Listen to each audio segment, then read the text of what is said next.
तो हे दोस्तों, क्या हाल है। स्वागत है हमारे चैनल पे आपका। तो आज मैं एक नया सीरीज चालू कर रहा हूँ जहाँ पे मैं टेक न्यूज आपको दूंगा। हर हफ्ते क्या न्यूज आ रहा है टेक की तरफ से, क्या नया कुछ उभर के आ रहा है, वो सब आपको बताऊंगा। तो ये एक नया सीरीज मैंने चालू किया है। अगर पसंद आ रहा है तो लाइक करें। तो जो सबसे पहला न्यूज आ रहा है वो व्हाट्सएप की तरफ से आ रहा है। तो व्हाट्सएप ने अपना एक नया फीचर अभी ऐड किया है, जहाँ पे व्हाट्सएप ने नॉइज कैंसलेशन ऐड किया है अपने कॉल में। अब जब भी आप कॉल करोगे इन व्हाट्सएप के थ्रू, तो बैकग्राउंड का जो नॉइज है वो ऑटोमेटिकली कम हो जाएगा। मतलब अगर आप ट्रैफिक में हो या घर पे फैन चल रहा है, एसी चल रहा है, या कुछ भी बैकग्राउंड का नॉइज आ रहा है, बच्चे चिल्ला रहे हैं या कुछ ऐसा हो रहा है, तो बैकग्राउंड का जो नॉइज है वो ऑटोमेटिकली बहुत कम हो जाएगा। जब आप किसी को कॉल करोगे तो एक सिंपल सा टॉगल आ जाएगा, वहां पे लिखा रहेगा कि नॉइज कैंसल ऑन करना है या ऑफ करना है। तो आप उसको यूज करके इस फीचर को यूज कर सकते हैं। और एक इम्पोर्टेंट बात, ये जो फीचर है तभी वर्क करेगा जब सामने वाला भी सेम फीचर का यूज कर रहा है। मतलब आपने कॉल किया इधर से और आपने नॉइज कैंसलेशन ऑन किया, और सामने वाला भी अगर ऑन करेगा तो ही ये फीचर काम करेगा आपका। तो आपका जो कॉल है वो क्रिस्टल क्लियर रहेगा। फिलहाल जो फीचर है व्हाट्सएप बेटा में अवेलेबल है, तो ये बहुत जल्द सारे फोन में इंक्लूड हो जाएगा। तो दूसरा न्यूज है वो गूगल प्ले स्टोर की तरफ से आ रहा है। जो गूगल प्ले स्टोर है उसने भी अभी एक अपना नया फीचर ऐड किया है। अब आप रिव्यूज के अंदर भी सर्च कर सकते हो। पहले क्या होता था, पहले आप जब कोई भी एप्लीकेशन हो गया जैसा स्पॉटिफाई हो गया, आप हजारों रिव्यू सर्च करते थे तब जाके आपको अपने काम का चीज मिलता था वहां पे। बट अब उसको और सिंप्लीफाई कर दिया है। रिव्यूज के अंदर आपको एक सर्च का ऑप्शन मिलेगा। आपको जो भी सर्च करना है, जैसा स्पॉटिफाई में अगर कुछ प्रॉब्लम आ रहा है वो सर्च करना है, तो आप वहां पे सर्च करके डायरेक्टली उस आंसर के ऊपर जा सकते हो। तो आपको क्या होगा, इंस्टेंटली वही रिव्यू आपको दिख जाएगा। मतलब आप कोई भी ऐप इंस्टॉल करने से पहले ही आप उसके कमियां या खामियां के बारे में, या उसमें कुछ अच्छी चीज जो है उसके बारे में आप जान सकते हो इस फीचर को यूज करके। ये वाला फीचर है, ये भी रोल आउट हो रहा है, धीरे धीरे सारे फोन में मिल जाएगा आपको। एक लाइन में बोलूं तो आप एक स्मार्टली कोई भी ऐप को इंस्टॉल कर सकते हो फोन में। आप मतलब आपको हर ऐप इंस्टॉल करने की जरूरत नहीं है। आप रिव्यू देखिए, आपको अगर पसंद आ रहा है तो आप उसको इंस्टॉल कर लीजिए। तो जो अगला न्यूज है वो सैमसंग की तरफ से आ रहा है। सैमसंग ने जो अपना डिफॉल्ट मैसेज ऐप है उसको क्लोज कर दिया है। तो जुलाई 2026 के बाद से सैमसंग का मैसेजिंग ऐप काम नहीं करेगा। मतलब एसएमएस करना या एसएमएस आना कहीं से, वो सैमसंग पूरी तरीके से क्लोज कर दे रहा है। जो सैमसंग के फोन से जो भी है, जैसा S26 हो गया, S25, S24, ये सारे फोन को गूगल के डिफॉल्ट मैसेजिंग ऐप में स्विच करना पड़ेगा। तो इसके पीछे का रीजन कुछ ऐसा बताया जा रहा है। तो जो सैमसंग के जो पुराना ऐप है, जो सैमसंग का डिफॉल्ट मैसेज है, वो आरसीएस हो गया, जो इंपॉर्टेंट फीचर है इंटरनेट के साथ आपको मैसेज करने का मिलता है, जो गूगल में मिलता है आपको, वो उसमें सपोर्ट नहीं मिलता था। और बहुत सारे यूजर्स का यहाँ पे कंप्लेन भी आता था कि मैसेज ऐप अच्छे से काम नहीं करता है। शायद इसीलिए सैमसंग ने डिफॉल्ट गूगल मैसेज पे सैमसंग ने स्विच किया है। तो जो गूगल का मैसेज ऐप है वो काफी रिच है, उसमें आरसीएस का सपोर्ट मिलता है, जिसमें आप इंटरनेट के हेल्प से किसी को मैसेज कर सकते हो, और बहुत सारे नए नए एआई फीचर्स भी गूगल इंक्लूड करता है। तो शायद इसीलिए सैमसंग ने गूगल में अपने जितने भी नए फोन से सैमसंग है उसमें गूगल मैसेज जो है उसको डिफॉल्ट कर दिया है शायद। एक इंपॉर्टेंट बात, जो एंड्रॉइड 12 के बाद से जितने भी फोन है सैमसंग के, वहां पे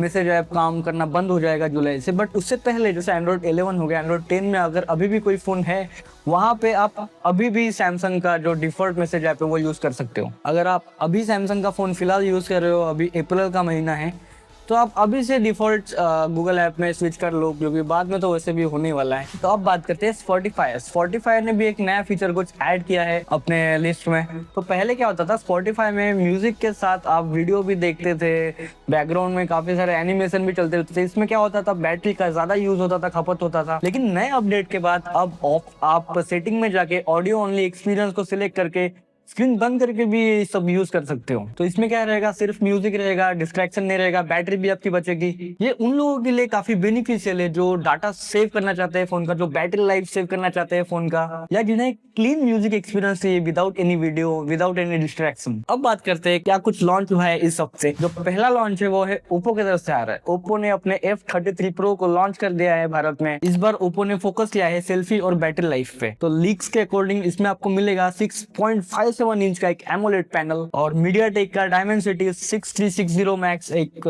बेसिक सा चिपसेट है, जो आपको एक स्मूथ परफॉर्मेंस दे देगा। आप इतना हाई एंड यहाँ पे परफॉर्मेंस एक्सपेक्टेशन नहीं कर सकते हो, क्योंकि 6360 मैक्स जो चिपसेट है वो एक बेसिक चिपसेट है। जो इसका सबसे बड़ा हाईलाइट है वो है 7000 mAh का बैटरी।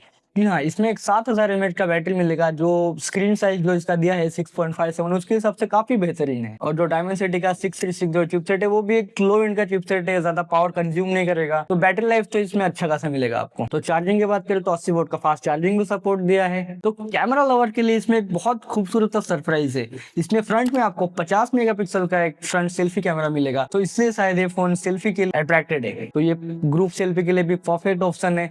ओप्पो के जो फोन है वो सेल्फी के लिए काफी माने जाते हैं पहले भी, तो शायद उसी लेगेसी को ओप्पो ने कंटिन्यू किया है। तो रियर में भी आपको 50 मेगापिक्सल का कैमरा मिलेगा, जो बेसिक कैमरा रहेगा आपका। फोन में IP69 IP68 का रेटिंग दिया है, जो इसको वाटर और डस्ट रेजिस्टेंस बनाता है। जो इसका लॉन्च डेट है वो शायद 14 अप्रैल 2026 के आसपास ये लॉन्च हो जाएगा भारत में। तो ये जो फोन है ये ओप्पो ने शायद ऑफलाइन मार्केट के लिए ओप्पो ने लॉन्च किया है इसको। इसका जो प्राइस है वो लीक हो रहा है, वो 35K या 30 या 35K के अराउंड आएगा, जो इससे एक या एक्सपेंसिव फोन बनाता है। आई मीन 6360 चिपसेट के साथ अगर इतना महंगा फोन आ रहा है तो ओप्पो को कुछ नया सोचना पड़ेगा। फिर जो दूसरा अपडेट है लॉन्च है वो Redmi A7 Pro। तो Redmi ने भी अपने A7 Pro 5G को भारत में लॉन्च करने जा रहा है Redmi अभी बहुत जल्दी। तो लीक्स के अकॉर्डिंग इसका जो हाईलाइट पॉइंट है वो इसका बैटरी है। इसमें जो बैटरी है वो 6300 mAh का मिलेगा, जो एक बहुत बड़ी बैटरी है। और डिस्प्ले भी इसमें आपको 6.9 इंच का बड़ा डिस्प्ले मिल रहा है, तो वीडियो वॉचिंग हो गया या कंटेंट वॉचिंग हो गया उसके लिए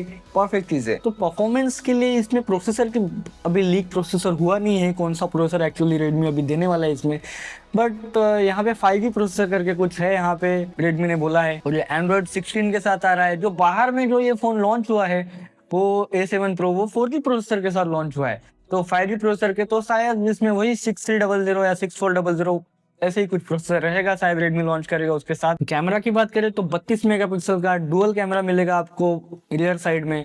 फ्रंट में बात करें तो फ्रंट में शायद 13 मेगापिक्सल या 16 मेगापिक्सल का शूटर मिलेगा, अभी इसका भी कंफर्मेशन नहीं हुआ है। इसमें कुछ नए AI फीचर भी ऐड किए हैं, जैसा सर्कल टू सर्च हो गया या गूगल जेमिनी असिस्टेंट का सपोर्ट मिल रहा है, जो एक अच्छी बात है। आई मीन इस प्राइस में शायद ये फोन आपको 10,000 के अंदर ही देखने मिल जाए, तो उस प्राइस में बहुत अच्छी बात है यार। तो इसका जो लॉन्च है वो 13 अप्रैल के आसपास हो जाएगा। तो ये जो है शायद 10 के नीचे लॉन्च होगा, तो ये एक बजट ऑडियंस को टारगेट कर रहा है ये फोन। और उस प्राइस में अगर आपको 6300 mAh का बैटरी, 6.9 इंच का एक IPS डिस्प्ले मिलेगा, तो इस फोन को एक बजट का किंग तो बनाएगा। देखेंगे अभी क्या कुछ आ रहा है इसके तरफ से, अभी जब 13 को आएगा उसके बाद हम देखेंगे इसमें क्या कुछ नया फीचर आ रहा है, किस प्रोसेसर के साथ आ रहा है, तो ये सब भी चेकआउट करना पड़ेगा। और जो तीसरा लॉन्च है वो इन्फिनिक्स की तरफ से हो रहा है। इन्फिनिक्स ने अपने इन्फिनिक्स नोट 60 Pro लॉन्च करने जा रहा है भारत में जल्दी।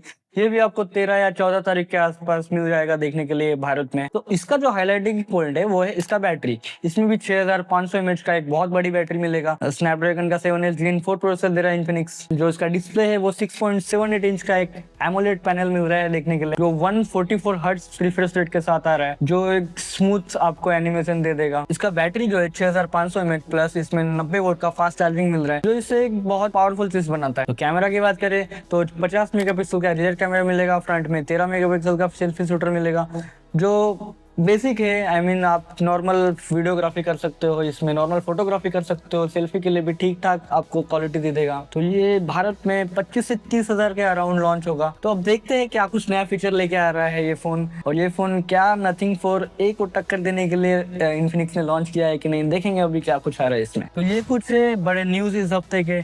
अब हम अगले वीक में देखेंगे क्या कुछ इस वीक में नया अपडेट आया है टेक न्यूज की तरफ से। तो तब तक के लिए धन्यवाद, thank you so much, take care, good bye.